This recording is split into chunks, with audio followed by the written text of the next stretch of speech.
craving kasi ako. Craving ulit. Ano ba yan?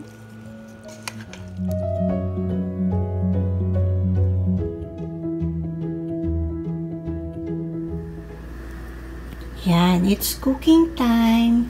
Kaya ito ngayon ang ating iluluto. Meron akong ginisa dito na ground beef. I sauteed this in garlic and onion yesterday.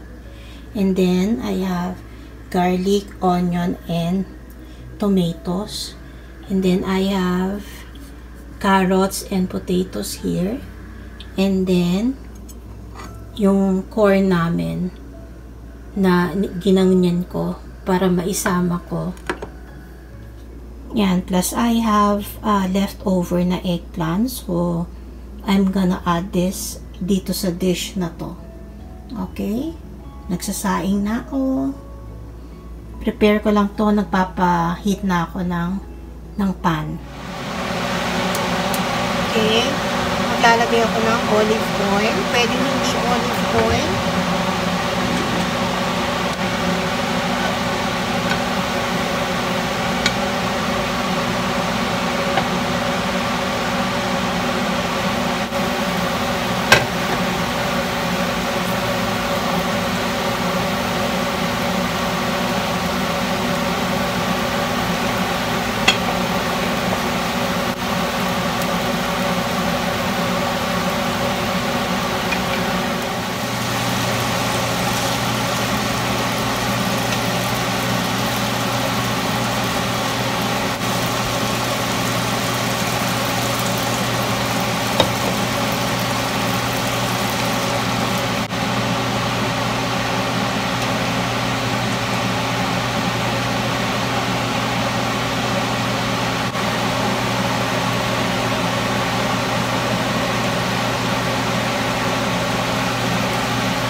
Basta make sure na ano, kasi medyo matigas tong patatas and carrots, kaya yan inuuna ko. Okay, this is our lunch. Aray, sakit. May umano kasi dito sa hips ko, parang tumunog. Ayan, wait. Itong lunch namin and baon na ni husband to tomorrow. Kasi ang baon niya ay yung spaghetti na niluto ko kagabi. Okay.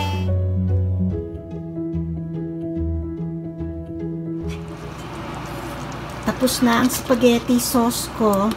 Ang pag nag-spaghetti ako, siguro same with you, spaghetti talaga no?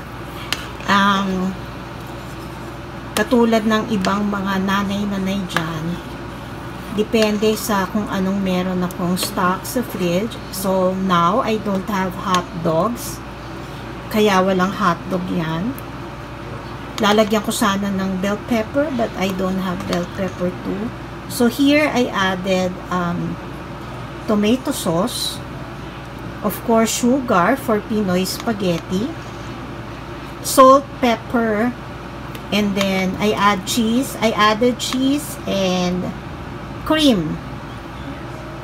Yan. So sometimes I make my own white sauce, but this time I want it just like this. No more white sauce, but the cream and cheese is added in the red sauce. So, ganyan. Later, I will cook some pasta. Pangbahay lang po na spaghetti. Ito na yung spaghetti. Light color siya kasi may cream. Sarap. Yan, craving kasi ako. Craving ulit. Ano ba yun? Yan na ang baon ni husband bukas.